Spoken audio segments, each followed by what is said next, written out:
Assalamualaikum warahmatullahi wabarakatuh.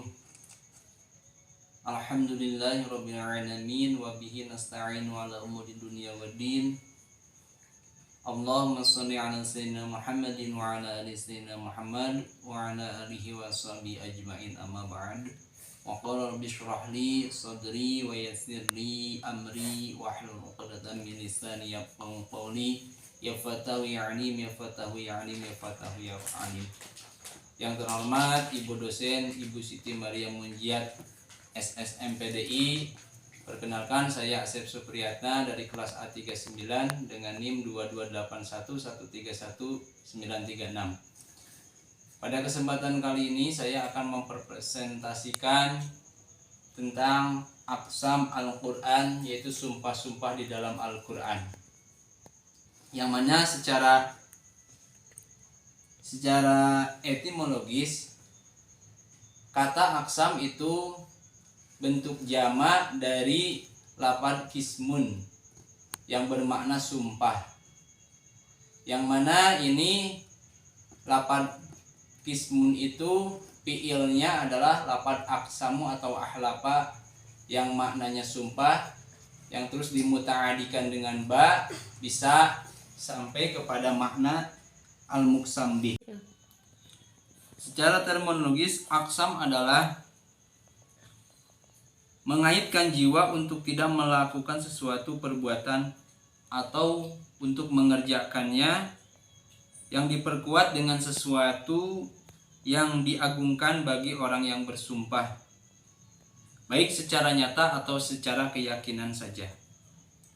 Di dalam aqsam Al-Quran itu ada unsur-unsurnya atau rukun-rukunnya. Rukun-rukun aqsam Al-Quran itu ada 4. Yang pertama adalah muksim, pelaku sumpah. Yang kedua adalah muqsam bih, sesuatu yang dipakai untuk bersumpah. Yang ketiga ada adat qasam, yaitu alat untuk bersumpah. Yang keempat adalah muksim alih, yang artinya berita yang akan dijadikan isi sumpah atau disebut juga jawab sumpah. Berikut penjelasan tentang masing-masing unsur tersebut. Yang pertama adalah muqsam, pelaku sumpah. Di dalam Al-Quran, muksim atau pelaku sumpahnya adalah Allah Subhanahu wa Ta'ala. Dengan demikian Allah bebas menentukan siapa atau apa saja yang akan dijadikan untuk sumpahnya atau muksim bih, sesuatu yang dipakai untuk bersumpah. Pada keterangan sebelumnya didasarkan bahwa Allah bersumpah dengan apa saja. Allah bersumpah dengan siapa, boleh dengan makhluk ciptaannya berdasarkan hal. Maka Allah bercontohnya seperti dalam surat At-Taghabun ayat 7. Bismillahirrahmanirrahim. Qul bala wa rabbi latub'atsunna tsumma latunabba'unna bima 'amiltum wa dzalika 'alallahi yasir. Yang artinya, katakanlah, memang demi Tuhanku, benar-benar kamu akan dibangkitkan, kemudian akan diberikan kepadamu apa yang telah kamu kerjakan. Yang demikian itu adalah mudah bagi Allah. Kedua, Allah bersumpah dengan makhluk-makhluknya seperti matahari, bulan, langit, malam, siang, dan sebagainya. Contohnya dalam surat Asy-Syams. Bismillahirrahmanirrahim. Wasyamsi waduhaha wal qamari idza talaha. Yang artinya, demi matahari dan sinarnya pada pagi hari, demi bulan apabila mengiringinya. Ketiga, adat qasam, alat untuk bersumpah. Alat untuk bersumpah itu jumlahnya ada 3, ada wawu, ada ta, ada ba. Yang mana ini apabila menggunakan adat qasam wawu, itu maka fiil qasamnya dibuang. Seperti dari contoh dalam surat wasyamsi waduha, fiil qasamnya dibuang, hanya ada wawunya to, mahdufun. Yang kedua adalah ta. Ta, kalau ta adat qasam ta itu tentu masuknya hanya kepada lafaz Allah saja. Kalau ba itu untuk memutaadikan fi'il untuk sampai kepada muksam bihnya.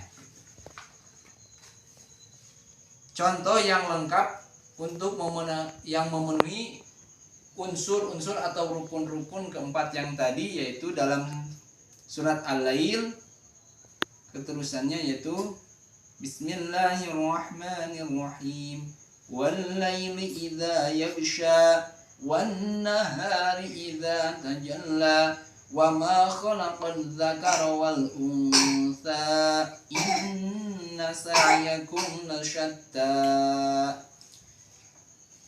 Di dalam ayat ini terkumpul semua adat ataupun rukun-rukun qasam. Yang pertama muksim bih. Muksim itu adalah di sini Allah Subhanahu wa taala. Yang kedua adat qasamnya itu wawu ada berapa? Satu dalam awal laili wan nahari dan wa ma khalaqad dzakara, itu wawunya menjadi adat qasam. Ketiga muksim bihnya di sini ada 3 lafaz al-lail, an-nahar dan ma khalaqad dzakara. Yang ketiga adalah muksim alaih. Muksam alaihnya di sini adalah inna sa'yakum lasyatta.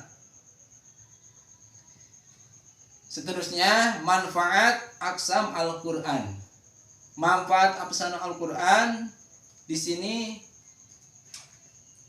dilihat dari seginya itu ada 3. Pertama untuk orang yang netral, orang yang wajar-wajar saja terhadap eksistensi suatu berita, tidak ragu-ragu dan tidak ingkar, tidak mengingkari. Maka untuk orang itu diberikan kalam ibtidai, berita tanpa penguat dengan menggunakan takkid atau sumpah. Yang kedua untuk orang yang bersifat ragu-ragu, maka terhadap kebenaran suatu berita yang diterima, sehingga berita yang diajukan perlu diberi sedikit penguat yang disebut dengan kalam tolabi, berikut yang dibubuhi takkid untuk meyakinkan dan menghilangkan keraguannya. Yang ketiga itu untuk orang yang bersifat ingkar, maka terhadap berita yang didengarnya dan mereka menangkal terhadap suatu berita yang disampaikan kepadanya, maka harus disertai dengan kalam inkari, diperkuat dengan kadar keingkarannya. Mungkin ini yang bisa saya sampaikan pada kesempatan ini. Kurang lebihnya mohon dimaafkan. Wabillahi taufiq wal hidayah. Wassalamualaikum warahmatullahi wabarakatuh.